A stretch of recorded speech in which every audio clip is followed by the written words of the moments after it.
Welcome to Pindar Poetry. We hope you learned something new. You start by collecting key facts: one UI version, free storage %, and active RAM. Once done, force stop the app causing lag and clear its cache. This often removes corrupt temp data. Next, reboot into safe mode to isolate third-party interference. If lag disappears, you know it's an app. Finally, reduce animation scales to 0. 5. To judge responsiveness.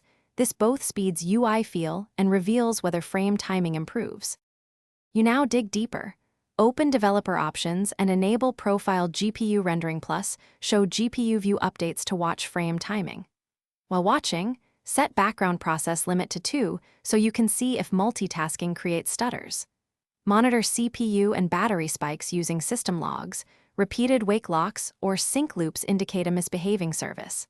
Once identified, update or uninstall the offending app and retest UI fluidity. This confirms whether the bottleneck was CPU, I/O, or software level. You finish by taking decisive steps.